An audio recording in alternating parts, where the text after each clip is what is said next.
Hi, good morning, Sara Trace. I'm a school psychologist at Clove Elementary School. Hi, I'm Brianna Roberts. I'm a senior at Monroe Woodbury. So what is your job? Like, what do you do here at Monroe?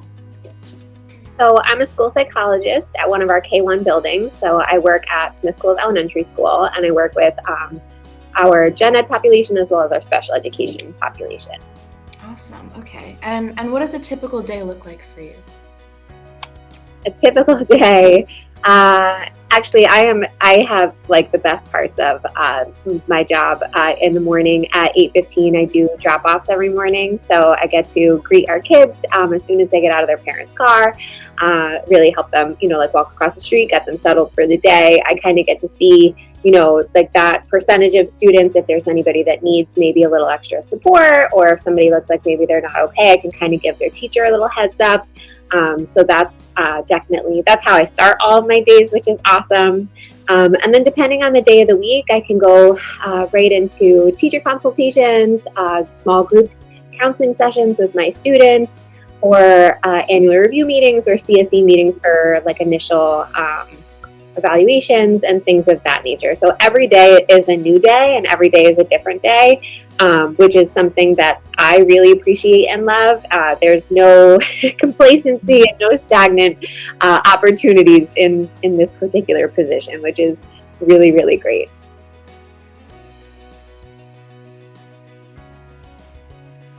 What motivated you to go into this profession? Oh, it's so interesting. So, I really genuinely didn't know what I wanted to do when I grew up. I did go to college. I got my bachelor's degree in English literature. I love reading. I love writing. I have always, had a really strong connection to literature, and, building relationships through that and just learning about the human experience through that. But I knew that I didn't want to be a teacher, but I also knew that I really wanted to work with kids. I graduated, I became a nanny full time, and I really got to see like all of these different stages and phases of growth and life, and really just started thinking about like what my next steps could be.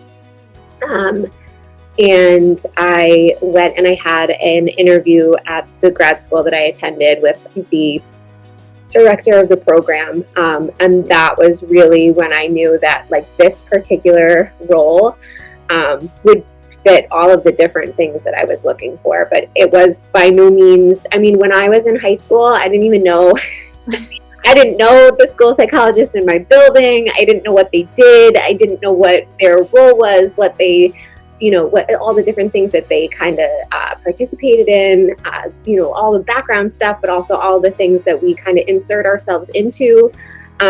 So, it was something that I really didn't know. I didn't know about it until I knew about it. And then I was like, that is it. I have to do that. So it was definitely a long road to get here. But it's one of those things, like as soon as I found it, I would never look back. Being that we're going to kind of shift towards like Women's History Month now, because like as you know, we're honoring women in our country who have changed history. So my first question is, who's your inspiration and why? I have a very large family. I'm incredibly fortunate to have had, been very supported by them, growing up. What do you think makes an effective leader? I think, there are any number of things that can make an effective leader, and I think it really depends on what a particular person's strengths are. You have to work with what you got, and you have to be willing to put yourself out there and the really be true to who you are. I think if that were going to be like the top thing, that would absolutely be what I started with. People respond to authenticity. People do not respond to people that are inauthentic. They do not respond to people that pretend to be or know something that they aren't, or, just genuinely don't know. So that would definitely be like at the top of my list. Authenticity, really being true to yourself, owning that you maybe don't know something, or, being willing to learn from somebody else's experience. Those types of things are incredibly important. Compassion is really important. Passion is really important.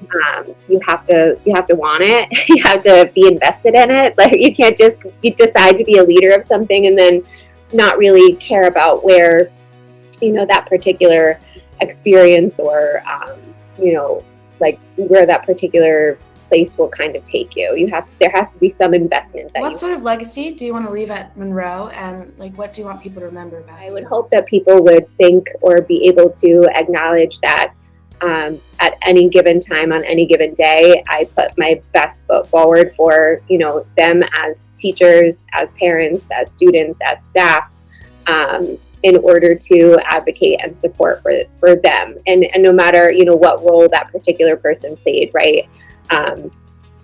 Going back to all the different parts and things that I do, I really do have the opportunity to advocate for literally every single person in my building.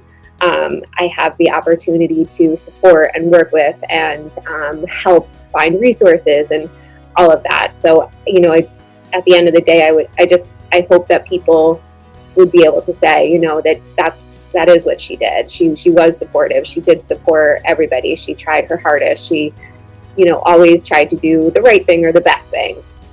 What is some advice you would tell your younger self? I would go back and tell my younger self not to worry about where I was going to wind up.